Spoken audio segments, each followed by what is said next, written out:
আমরা একটা গণভোটেও আমাদেরকে ভোট দিতে হয়েছে, এবং ভোটের ফল এর মধ্যে আপনি পেয়ে গেছেন। তো এই যে ফল, এই যে ভোট, আপনি নিজে ভোট দিয়েছেন কিনা আমি জানি না। এই যে ঘটনাগুলো ঘটেছে, আমরা কালকে নিজেরা ভোট দিতে গিয়েছি, আমরা আমরা আমরা স্বামী স্ত্রী দুজনেই গিয়েছি বাইরে ভোট দিতে, এবং আমরা সেখানে ভোটের একটা পরিবেশ দেখেছি। তো আমি যা দেখেছি সেটা আমি আমার চ্যানেলে বলেছি, কিন্তু আপনার অভিমত গুলো আমি একটু জানতে চাই। আপনার কাছে আমার প্রশ্ন কয়েকটা। প্রথমত প্রশ্ন হলো, অনেক বছর পর একটা ভোট হলো যেখানে নাকি সাধারণ মানুষ নিঃসংকোচ চিত্তে ভোট দিতে পেরেছে, এবং আমার ধারণা তারা যে ভোট দিয়েছে তার প্রতিফলনও তারা রেজাল্টে দেখতে পেয়েছে। এই যে ঘটনাটা, এই ঘটনাটা আপনার জন্য কতটুকু মানে গুরুত্ব বহন করে, এই ভোট দিতে পারাটা এবং ভোটের রেজাল্ট পাওয়াটা?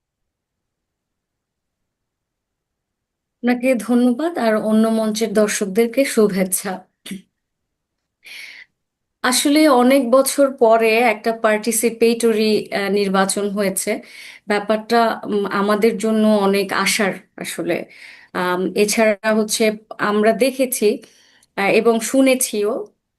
এই যে মানে কিছুক্ষণ আগে আমার আম, এক ভাবির সাথেও কথা হচ্ছিল যে বিভিন্ন কেন্দ্রে কেন্দ্রে ঘুরে দেখেছে, দেখা হয়েছে যে খুব সুন্দরভাবে সুশৃঙ্খলভাবে নির্বাচনটা হয়েছে।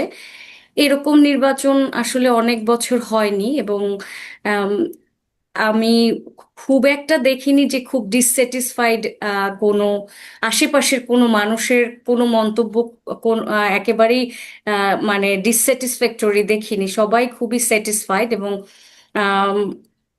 এটা হচ্ছে আর কি নির্বাচনের অবস্থা। এছাড়া এক মানে এই নির্বাচনের সব থেকে উল্লেখযোগ্য যে বিষয়টা, যেটা আমার কাছে আহ যুগান্তকারী লেগেছে, ভালো লেগেছে যে সেটাই না, সেটা হচ্ছে আইন শৃঙ্খলা পরিস্থিতির আহ একটা অদ্ভুত নিয়ন্ত্রণ দেখেছি আমরা। হ্যাঁ। তো আমরা বাংলাদেশকে কিন্তু সবসময়ই, বিশেষ করে আমরা যারা বিদেশে থাকি, আমরা কিন্তু বাংলাদেশের ল অ্যান্ড এনফোর্সমেন্টের উপরে খুব আনহ্যাপি থাকি, এবং বাংলাদেশে কোনো সময় আইনের প্রয়োগ নেই। তারপরে আমরা বিগত যে এই যে 18 মাসে ভীষণভাবে মব সহিংসতা বা যে যেখানে পেরেছে সহিংসতা করেছে, আইনের প্রয়োগ মানে এনফোর্সমেন্ট কোথাও দেখিনি। কিন্তু গতকালকে বাংলাদেশ প্রমাণ করে দিয়েছে যে তারা যদি চায় তাহলে তারা সুশৃঙ্খলভাবে যে কোনো সিচুয়েশনকে, মানে নির্বাচনের মতো এত জটিল একটা অঙ্ক, যেটাতে মানে যে কোনো ভয়াবহ ধরনের দুর্ঘটনা ঘটতে পারতো, বিগত দিনে অনেক দেখেছি, আমরা ছোটবেলা থেকে দেখেছি। তো সেক্ষেত্রে কিন্তু ভয়, একটা শঙ্কা সবার মনে মনে ছিল যে না যেন নেক্সট আওয়ারে কি হয়, না যেন কি হয়। সেটা কিন্তু হয়নি। তার মানে কি, যে বিপুল সংখ্যক আইন শৃঙ্খলা বাহিনীকে তারা এমপ্লয় করেছে, এবং তারা খুব সুন্দরভাবে নিয়ন্ত্রণ করতে পেরেছে। যেতটুকু টুকটাক ঘটনা, ততটুকু বাংলাদেশের কালচারে খুব একটা যে মানে হবে না, এটা ধরে নেওয়া আসলে ঠিক হবে না। যদিও কোনো রকমের অঘটন কে আমি আর কি রোমান্টিসাইজ করছি না, কিন্তু অনেক ভালো হয়েছে। এরপরে যদি আপনি জিজ্ঞেস করেন যে রেজাল্ট কেমন হয়েছে, আমার কাছে মানে বিএনপি যে নিরঙ্কুশ সংখ্যাগরিষ্ঠতা পেয়েছে, এটা কিন্তু আমি এক্সপেক্ট করিনি। আমার মনে হয়েছিল যে জামাত আরো বেশি, বা জামাত বা তাদের তার 11 দলীয় জোট আরো বেশি আসন পাবে। যেভাবে তার আগের দিনও, মানে নির্বাচনের আগের দিন রাতেও যেরকম টাকা পয়সার লেনদেন, বা অনেকের কাছে টাকা পয়সা দেখেছি, মানে সোশ্যাল মিডিয়াতে ছয় লাভ হয়ে গেছিল, একটা ভয় কিন্তু ছিল। তো সেই হিসেবে দেখলে আপনি মানে আমি যেটা ব্যক্তিগতভাবে দেখেছি যে ওই রেজাল্টটা অনেক আর কি সারপ্রাইজিং ছিল, যে একেবারে এতগুলি আম, উম, 250 ভোট, মানে 200-র অধিক যে ভোট পাবে, এটা আসলে আমি আশা আসন করিনি। পাবে। হ্যাঁ, আসন পাবে, হ্যাঁ সরি, জি। আসন পাবে। ওইটা ওই ওই আশাটা আর কি আমি করিনি যে এতগুলি পেয়ে যাবে, এটা আমি মানে চিন্তা আচ্ছা, করিনি। এই বেশি আসন পাওয়াটা গণতান্ত্রিক ব্যবস্থায়, মানে এই যে একটা সংখ্যা একক, মানে নিরঙ্কুশ সংখ্যাগরিষ্ঠতা জাতীয় সংসদে পাওয়া, এটা কি আপনার জন্য মনে হয় যে আমাদের দেশের গণতন্ত্রের জন্য আগামীতে এটা লাভজনক হবে? আম, নিরঙ্কুশ সংখ্যাগরিষ্ঠতায় অনেক শঙ্কা থাকে এবং এটা ব্যাপক একটা বোঝাও বটে। বিএনপির উপরে এক্সপেকটেশন আনলিমিটেড ভাবে বেড়ে যাবে। যেমন বিগত যে সরকার, আমাদের যে এই ইন্টারিম গভর্নমেন্ট ছিল, তারা যখন এসেছিল, একটা সরকারের পতন হয়েছে 17 বছর পরে, তারপরে তাদের উপরে আশা ছিল অসীম। এবং সেটা তারপরেও কিন্তু জনগণ জানতো যে এটা একটা ইন্টারিম সরকার এবং তারা আহ, সবকিছু পূরণ করার জন্য আসেনি। সেক্ষেত্রে বিএনপি যেভাবে এসেছে, বা তারেক রহমান যে প্রমিসগুলি করেছেন ওনার ম্যানিফেস্টোতে, বা উনি আসার পর থেকে উনি যা যা বলেছেন, যে সমস্ত সংস্কার করবেন বা আহ, যে সমস্ত উন্নয়ন দেশের করবেন, সেখানে তাদের বোঝা তো অনেক বেশি বেড়ে যায়। অ্যাট দ্য সেম টাইম আপনি দেশের অর্থনীতির অবস্থা তো জানেন, বিপুল পরিমাণে ঋণের বোঝা নিয়ে বা এই সরকার বসবে, বিপুল পরিমাণে ঋণের বোঝা নিয়ে বসবে, ভঙ্গুর একটা অর্থনৈতিক অবস্থা, ভঙ্গুর ইনভেস্টমেন্ট, সব জায়গায় ইনভেস্টমেন্টের তো একেবারে ধ্বংস হয়ে গেছে। তারপরে মানে জব সেক্টরে মারাত্মক ক্রাইসিস আছে, দারিদ্রতা বৃদ্ধি পেয়েছে। আমার কত শতাংশ আমি এই মুহূর্তে ভুলে গেছি, মানে ব্যাপকভাবে বেড়েছে। মানে অর্থনৈতিক টানাপোড়েন, মানুষের ক্রয় ক্ষমতা, সবকিছু যেখানে একেবারে ধ্বংসের মুখে, এরকম একটা ধ্বংসাবশেষের ভেতরে বিপুল সংখ্যক আহ, আসন নিয়ে বসা কিন্তু ফার্স্ট অফ অল একটা বোঝা। তারপরে একটা জিনিস আমরা যেটাকে পলিটিক্যালি অ্যানালাইজ করা যায়, যে এত পরিমাণে যখন তারা মানে আসন পেয়েছে, তার মানে কি তাদের ফ্যাসিস্ট হয়ে ওঠার কোনো চান্স থাকে কিনা, যেটা বাংলাদেশের সবাই বলা বলি করেছে বিগত দিনে, যে বিএনপি যদি অধিক ভোট পায়, যেটা জামাত বারবার বলেছে যে অধিক ভোট পেলে তারাও ফ্যাসিস্ট হয়ে উঠবে। তো এখন এর মানে কিন্তু এই নয় যে বেশি ভোট পেলেই বা বেশি আসন পেলেই যে জেনুইনলি ফ্যাসিস্ট হয়ে উঠতেই হবে, সেটা সেটা কিন্তু একেবারেই মানে হলফ করে বলাও যায় না। কারণ তারেক রহমান কিন্তু বিগত সরকারের পতন দেখেছেন, একটা ডিকটেটরিয়াল গভর্নমেন্টের পতন হয়েছে। অ্যাট দ্য সেম টাইম তার সামনে বিগত দিনের তাদের 2001 থেকে 2006-এর যে দুর্নাম, বদনামের বোঝা, সেটাও তার ঘাড়ে আছে। এবং তিনি ইংল্যান্ডে দীর্ঘ 17 বছর থেকে ওখান থেকে অনেক কিছু শিখেও এসেছেন। এবং তার বক্তব্য, এখন BNP is not all about Tarique Rahman alone, we know that. যে উনি কি সব, উনি হয়তো অনেক ডিফারেন্টলি দেখছি আমরা, যে এই আগের যে তারেক রহমান আর বর্তমান তারেক রহমান, এই দুজনার ক্যারেক্টারিস্টিক সম্পূর্ণ ডিফারেন্ট, তারা ডিফারেন্টলি অ্যাপিয়ার হয়েছে। যেমন আজকে সকালে উনি বলেছে যে বিরোধী দলের প্রতি যাতে সহিংস না হয়, সহিংস আচরণ না করে। ঢাকা শহর, আমি এইমাত্র বাইরে থেকে আসলাম, একদম ঠান্ডা, কোনো জায়গায় কোনো মানে চিল্লাচিল্লি হুড়োহুড়ি, বোম ফাটছে না, মানে বিকট শব্দে গান হচ্ছে না, বা সেই যে সেলিব্রেশনটা উনি বন্ধ রেখেছেন। তো অল টুগেদার ওনার একটা ভিশন আছে, he has a plan and they have a plan.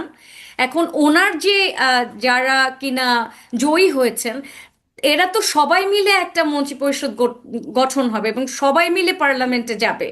তার মানে সবাই কি কোঅপারেট করবে, সবাই কি একই রকম বিহেভ করবে, দুর্নীতি কি করবে কিনা এর আগের মতো?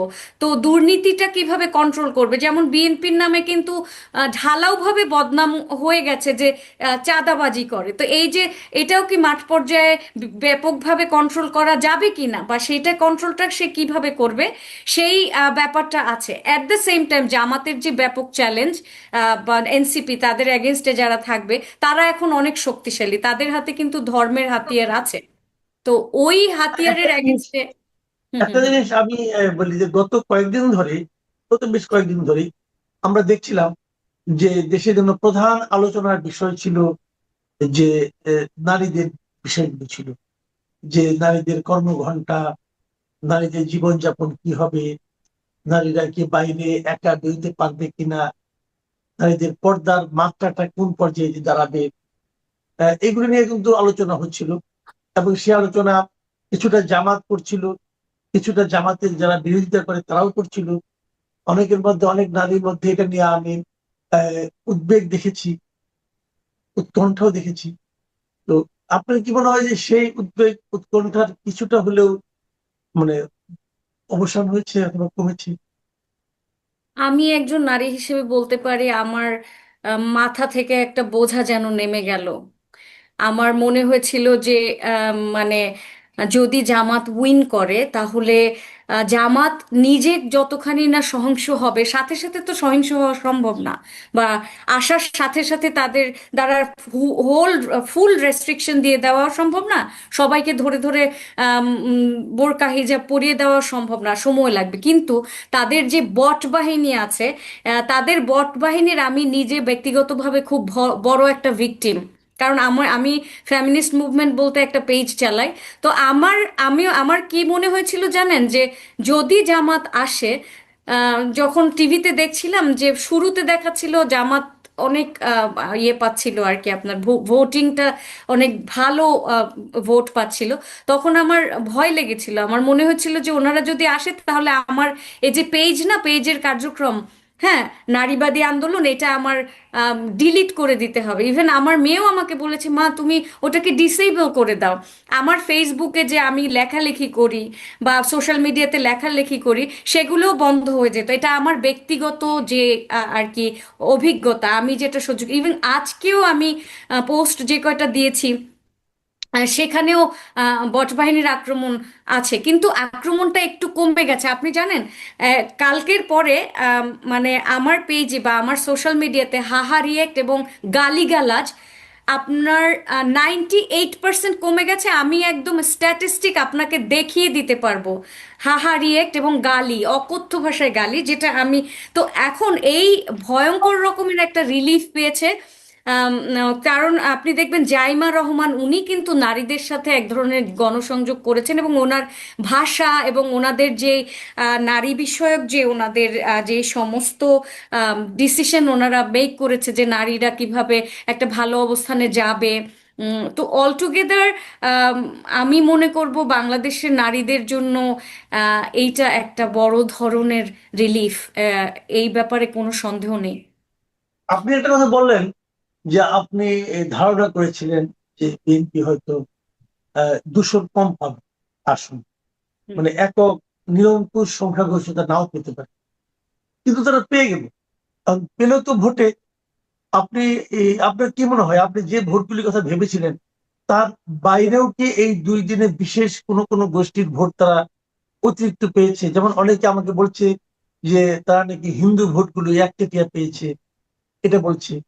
আবার অনেকে এটাও বলছে যে ওই হেফাজতে ইসলামের আমির যিনি, উনি মাঝখানে বলেছিলেন যে জামাতকে ভোট দেওয়াটা হারাম হবে। এই সমস্ত ইসলামী যারা ধর্মগুরু আছেন তাদের এই সমস্ত বক্তব্যেও প্রকৃত ইসলাম পন্থী যারা আছেন তাদের মধ্যেও একটা মানে চিন্তার উদ্রেক হয়েছে। আপনি কি মনে করেন এই দুটো বিষয় বিএনপির অতিরিক্ত ভোট পাওয়ার ক্ষেত্রে কোনো ভূমিকা রেখেছে? জি, আমার মনে হয় দুটো বিষয়ই অনেক বড় ভূমিকা রেখেছে। হেফাজতের যে আমির উনি যখন বক্তব্যটা দিয়েছেন এবং উনি বলেছেন যে ওরা জামাত ইসলাম বিরোধী, এটা গণমানুষের মনে একটা প্রভাব ফেলতে পারে, এটা নাকচ করে দেওয়ার কোনো কারণ নেই, এটা অবশ্যই সাইকোলজিক্যাল একটা মানে শিফট হবে সাধারণ মানুষের, এবং ওনাদের ওনাদের ভোটগুলি হয়তো পেতে পারে এবং সাইকোলজিক্যাল একটা শিফটিং হবে। অ্যাট দ্য সেম টাইম হচ্ছে এক আওয়ামী লীগের প্রচুর ভোট পেয়েছে, হিন্দুদের ভোট পেয়েছে। আমি আওয়ামী লীগের ভোট পেয়েছে এটা কিভাবে আমি বলতে পারি, আমি আপনাকে বলছি। আমার যারা পরিচিত মানুষ আছে সোশ্যাল মিডিয়াতে, যেদিন তারেক রহমান বললেন যে মানে তাকে যখন জিজ্ঞেস করা হলো, ওটা মনে হয় আল জাজিরার, তাই না? তো জিজ্ঞেস করা হলো যে আপনি আম, মানে আওয়ামী লীগের যে আওয়ামী লীগ যদি ফিরে আসে, তখন উনি বললেন না যে যদি জনগণ চায় তাহলে তার ছেলেমেয়েরা আসলে তার কোনো সমস্যা নেই। এইটার পরে সোশ্যাল মিডিয়াতে আমি প্রচুর পোস্ট দেখেছি যেখানে যে তারেক রহমানের ধন্যবাদ জানিয়ে বা সাধুবাদ জানিয়ে প্রচুর পোস্ট আমি সোশ্যাল মিডিয়াতে দেখেছি, যেহেতু আমার পেজ আছে যার কারণে আমি একটু ডিফারেন্টলি দেখতে পাই। যেমন আপনার একটা পেজ আছে কথা, আপনি তো ওখানে দেখেন যে রিয়াকশন কে কি বলছে। আমারও যে পেজ আছে সেখানেও কিন্তু আমি দেখতে পাই যে মানুষের কথোপকথন বা ওইটা যখন আমি পোস্ট করেছি ওটার নিচে যারা কমেন্টস দিল এসে, তো অল টুগেদার বললো যে তারা আমি এরকম একেবারে ডাইরেক্ট কমেন্টস দেখেছি যে আমরা এরকম এই মানে তারেক জিয়ার এই পরিবর্তনকে আমরা সাধুবাদ জানাই এবং আমরা তাকে তার পাশে থাকব। তো ওইখান থেকেও কিন্তু কিছু পার্সেন্টেজ ভোট কিন্তু সে পেয়েছে এবং হিন্দুরাও কিছু ভোট দিয়েছে। তাদের অবশ্যই ভোট বাড়ার পেছনে এই সমস্ত, এবং তারেক রহমানের যে মানে way of dealing with it, উনি যেভাবে গণসংযোগ করেছে ওনার জনসভাগুলিতে, উনি কি করেছে, উনি বক্তৃতা দেননি, উনি লোকজনকে ডেকে ডেকে তাদের সাথে কথা বলেছেন। এটা কিন্তু বাংলাদেশের মানুষের জন্য নতুন, এবং বাংলাদেশের মানুষ দেখেছে কি যে যারা নয়া বন্দোবস্তর কথা বলে তারা দেয় গালি, বেয়াদবি করছে বড়দের সাথে। যে আব্দুল নূর তুষার উনি কিন্তু বারবার বলছেন যে যারা কিনা ইয়াং তারা তারা পার্টি করবে বা তারা রাজনীতি করবে সব ঠিক আছে, কিন্তু এভাবে বেয়াদবি করা গালি দেয়া এগুলি মানুষ পছন্দ করে না। কিন্তু তারেক রহমানের সেখানে একটা ওই যে নয়া বন্দোবস্তের যে ধারণাটা মূলত উনি নিয়ে এসছেন। উনি যেভাবে বললেন যে যেভাবে মানুষের সাথে কথা কথা বললেন, ওই কথা মানুষের মনে কিন্তু মারাত্মকভাবে পজিটিভ একটা প্রভাব ফেলেছে বলে আমার মনে হয়। জি, অনেক ধন্যবাদ, অনেক ধন্যবাদ নাহিদ আক্তার। আসলে আমার আরো কিছু প্রশ্ন ছিল, কিন্তু সেগুলো আমরা এখন করতে চাই না।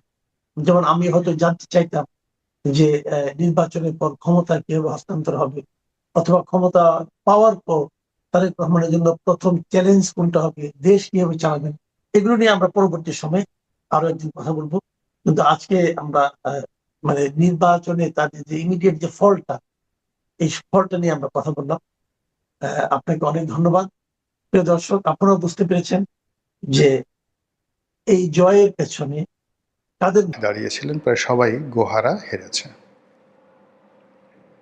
আমরা আওয়ামী লীগে যারা খুব বড় একটি রাজনৈতিক দল, শৃঙ্খলাবদ্ধ রাজনৈতিক দল এবং ডেডিকেশন যাদের রয়েছে এই দলের প্রতি, এই সম্পর্কে যারা উচ্চ আশা পোষণ করতাম, আমরা ধারণা করতাম যে শেখ হাসিনার হুকুমের বাইরে, জয়ের হুকুমের বাইরে আওয়ামী লীগের একজন সিঙ্গেল ভোটার ভোট কেন্দ্রে যাবে না।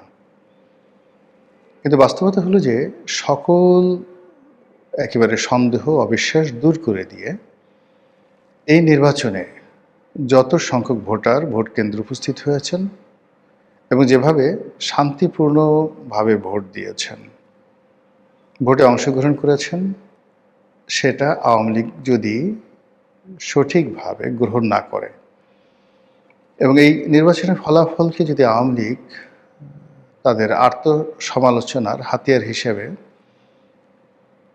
তারা মূল্যায়ন না করে, তাহলে বহু বছর তাদেরকে উদ্ভ্রান্তের মতো ঘুরে বেড়াতে হবে। প্রকৃতির যে একটা বিচার, সেই বিচারের কারণে আওয়ামী লীগের যে পতন হলো, সেই পতনের জন্য যতটা না জনগণ দায়ী, যতটা না দেশের মানুষ রাজপথে নেমে এসেছিল, কিংবা যতটা না আওয়ামী লীগ করেছে জনগণের বিরুদ্ধে, তার চেয়ে সবচেয়ে বড় বিষয় হলো প্রকৃতি এমন সব ঘটনা ঘটিয়ে দিয়েছে যে ঘটনার ফলে 15 বছরের একটি শক্তিশালী শাসনের পতন হয়েছে।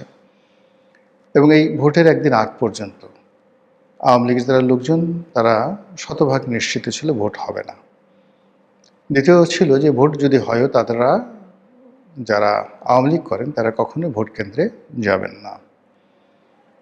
এবং আমি নিজেও ব্যক্তিগতভাবে মনে করতাম যে আওয়ামী লীগের এই যে আত্মবিশ্বাস, সেটি হয়তো সঠিক, এবং আওয়ামী লীগের ভোটাররা যদি ভোট কেন্দ্রে না যায়, ভোট কোনো অবস্থাতে উৎসবমুখর হবে না, অংশগ্রহণমূলক হবে না, এবং 20-25% ভোট হবে কিনা সন্দেহ।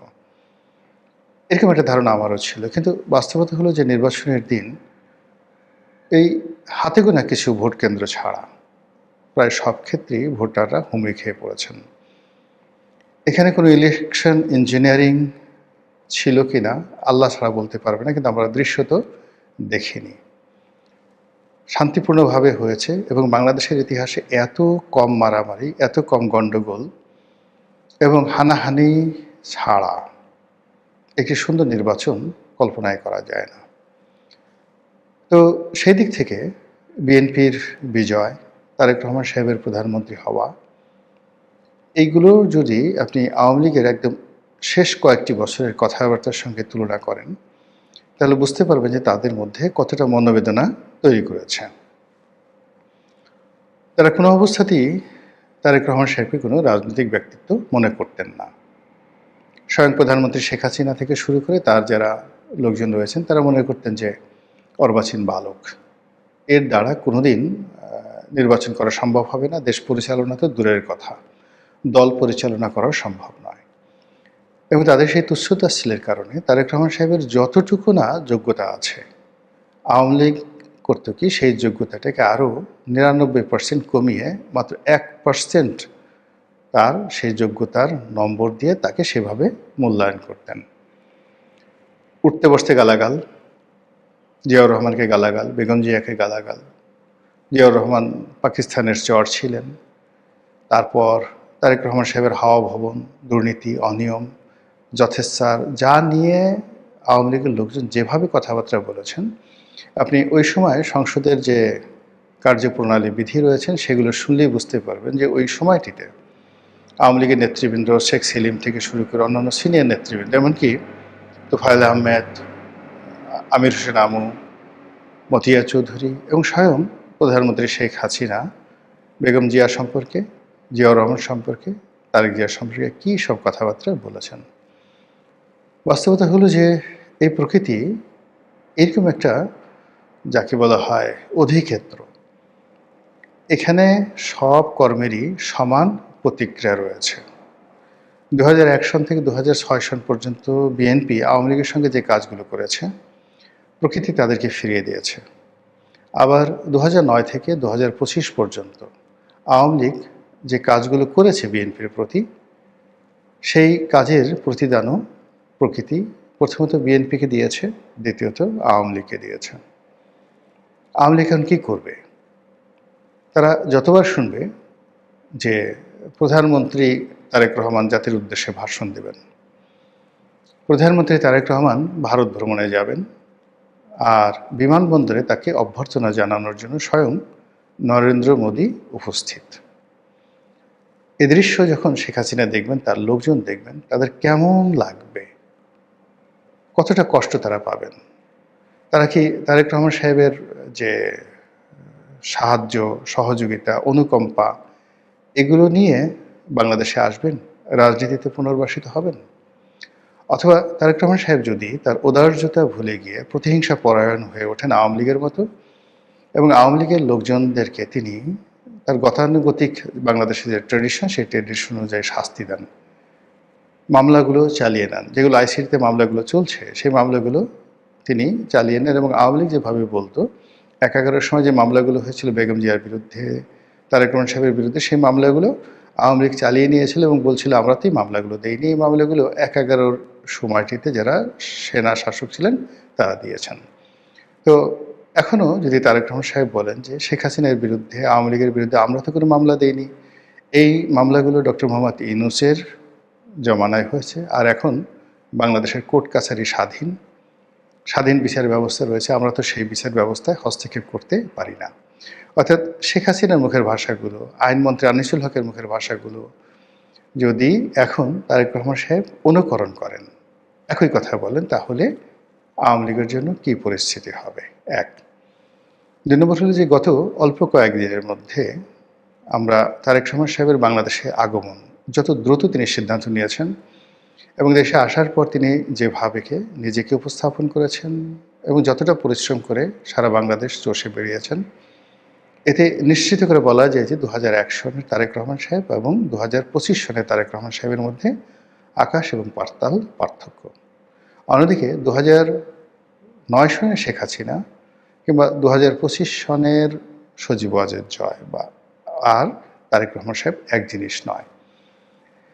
তার সঙ্গে রাষ্ট্রের ক্ষমতা, আন্তর্জাতিক মহলের সাহায্য এবং সহযোগিতা সব মিলিয়ে আওয়ামী লীগকে তাদের নীতি, আদর্শ, চিন্তা, চেতনা, অঙ্গ, ভঙ্গি, কথাবার্তা, রং, ঢং সব কিছু পরিবর্তন করতে হবে।